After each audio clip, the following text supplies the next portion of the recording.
um ex-adverso de Newton, ou Newton dele, muito mais o Newton dele do que o Leibniz do Newton. Nas ciências sociais, e particularmente nas ciências jurídicas, nós lidamos com um objeto cultural. O nosso objeto não é natural. O nosso objeto não está escondido em jazidas, debaixo do oceano, ou na alta atmosfera, ou é microscópico e é preciso um microscópio eletrônico para enxergar o nosso objeto. O nosso objeto não existe na natureza. Ele é produto da cultura. Portanto, nós não descobrimos o nosso objeto da mesma maneira que um biólogo e um matemático. Nós criamos o nosso objeto. E isso traz uma dificuldade intensa para o cientista social e o cientista jurídico particularmente. Porque quando ele estuda o objeto, o estudo não é um estudo tão neutro quanto o estudo do biólogo ou do matemático. A opinião sobre o quão asquerosa seja uma rã, porque é melequenta, é fria, qualquer coisa assim, aquele bicho feio, que o biólogo tem a respeito da rã, não altera as características da rã. Ou do sapo, ou do que seja, qualquer outro bicho parecido. Não altera nada. A opinião que o matemático tenha sobre o ângulo de 90 graus, não altera o ângulo de 90 graus. A opinião que um cientista do direito tenha sobre o objeto que ele estuda pode resultar em modificação do objeto. Por isso não é tão simples fazer ciência na nossa seara. E com um outro detalhe, os objetos naturais não mudam. Os objetos culturais mudam conforme muda a cultura que os produz. São objetos mutantes. E o estudo feito hoje sobre um objeto pode ser absolutamente irrelevante amanhã, porque esse objeto já é diferente. Ou a percepção que o estudioso teve do objeto não corresponde ao objeto que efetivamente existia no momento que ele estava estudando. Por isso, ao fazer ciência jurídica, é preciso ter em conta essas diferenças entre os objetos e a dificuldade que nós temos para efetivamente alcançar conhecimento científico. Com um detalhe a mais sobre a comunicação do objeto. O objeto jurídico não existe materialmente, é um objeto abstrato, tão abstrato quanto a matemática. As normas só existem na nossa cabeça. E ao operarmos em rede, nos comunicando, nós transmitimos as normas a todos os entes pensantes que operam nessa rede. As normas existem nas mentes que integram uma determinada cultura, que formam a rede cultural. As normas não existem em outro lugar. Ah, professor, mas eu estou estudando direito romano. Quando estudamos direito romano, nós estamos estudando um fóssil jurídico. Nós não estamos estudando normas que vigoram em Roma.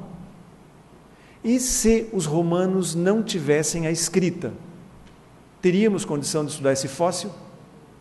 Não teríamos, porque não haveria sobrado nenhum registro do direito romano. Como N povos ágrafos ao longo da história não conseguiram nos transmitir a sua cultura jurídica, porque simplesmente eles não tinham nenhuma forma de notação, de registro dessa cultura. Nós temos condição de estudar fósseis jurídicos apenas de povos que conseguiram fazer o registro dessas normas. Porque, de outra maneira, dada a imaterialidade, a abstração, essas normas sumiram junto com o desaparecimento desse povo. Por isso, quando vocês forem estudar, tenham essas questões em conta. E quando o professor de Direito Civil, no primeiro ano, começar a classificar as pessoas, hoje é 6 de março, eu não sei há quanto tempo começou a aula, mas deve estar quase lá. Deve estar chegando nessa parte de classificação de pessoas, ou em teoria geral, não sei como é que dividiram bem aqui, como é que foi feita a divisão aqui, e depois o professor de civil, na parte geral, vai começar a fazer a classificação dos bens. Aí começa bem público, bem privado, bem particular, dependendo da linguagem que for usada, principal, acessório, material e imaterial, fungível, infungível, começa um monte de classificações. Aí, mais ou menos pelas 10h30 da noite, e estudando bens fungíveis e bens infungíveis, o cérebro nessas alturas já está fundido, assim, nada mais funciona. Para que ficar estudando essas classificações? Não entendo para que isso. Eu só estou reproduzindo o que eu disse há 32 anos, para mim mesmo, obviamente. E era o que eu conseguia dizer para mim naquela época, mas como eu tinha dito uma bobagem para mim mesmo, posso hoje fazer a meia-culpa e explicar por que é preciso fazer classificação. Não existe conhecimento científico de nenhum desses 3 objetos. Objetos naturais, objetos ideais e objetos culturais. A matemática é um objeto ideal. Não existe conhecimento científico em nenhum desses 3 objetos se não houver classificação, se não houver taxonomia. E não é por nenhum preciosismo, nenhum toque, um transtorno obsessivo-compulsivo que tem que arrumar tudo direitinho. Não é isso.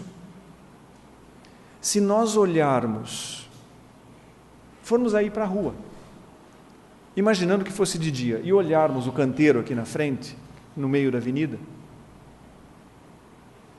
é verde. Tá. Que tipo de conhecimento é esse? O que isso nos traduz? O que isso nos diz sobre aquele objeto que olhamos? Nada. Nada. É verde. Mas verde pode ser mineral, pode ser animal ou pode ser vegetal. Então, já vamos começar a fazer uma classificação para dizer que é verde, mas qual é o mundo desse objeto? Olhando o objeto aqui na rua, nós vamos perceber, tá, é vegetal, mas há objetos de um porte muito maior e objetos rasteiros ao chão. Nós vamos começar a distinguir as gramíneas das árvores. Já é a outra classificação. Todas as árvores da rua são absolutamente iguais?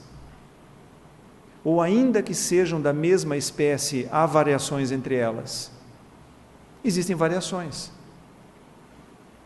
O único modo de fazer ciência é classificando os objetos. Por isso é que existe a tabela periódica, que não é uma classificação assim, botaram num balaio o nome dos elementos químicos e foram fazendo um sorteio. Agora é o hidrogênio, agora é o oxigênio, agora é o lantânio, agora é o germânio, agora é o urânio. Pronto, está feito. Existe uma lógica de encadeamento na tabela periódica, que é uma outra coisa que todo mundo está morrendo de medo que eu aponte o dedo e pergunte, me diga qual é a lógica.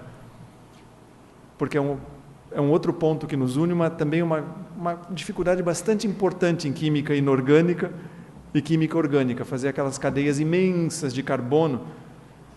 E o professor dizendo, está vendo como é fácil fazer polímero? Quer dizer, muito fácil, professor. Na tabela periódica, o peso atômico dos elementos vai dando uma sequência para aquilo. Não foi preciso fazer uma convenção como a língua portuguesa para distingui-la da língua chinesa, por exemplo. Isso é um fato da natureza. O peso atômico é só classificar o peso atômico, pronto. A universalidade dessa tabela.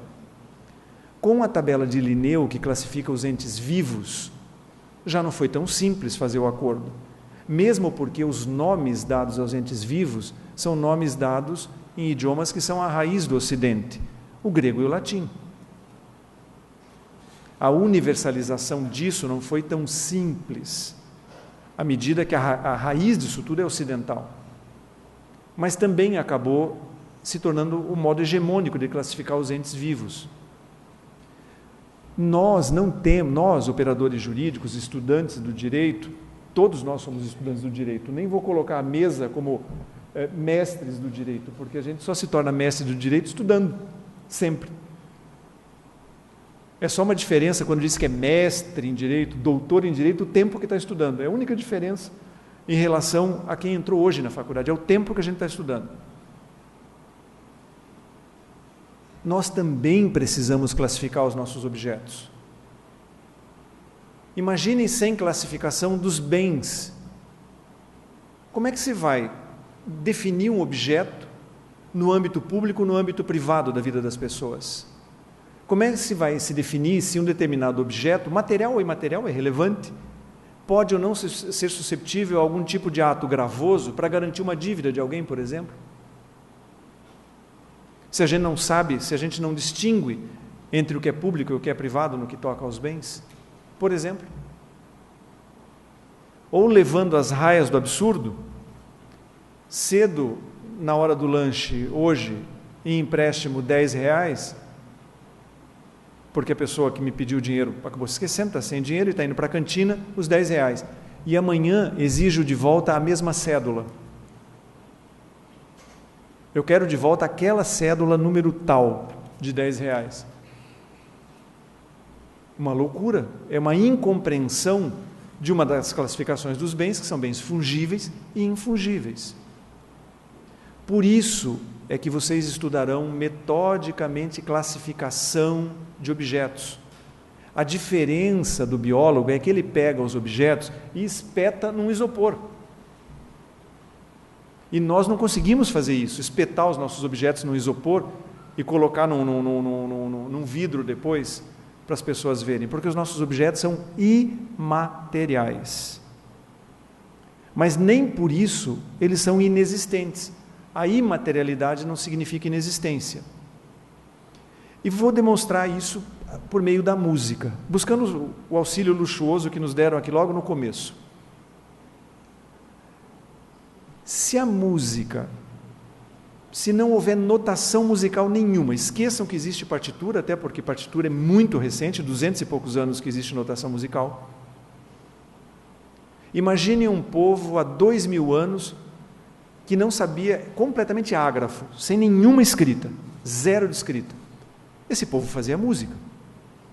Todos os povos fazem música.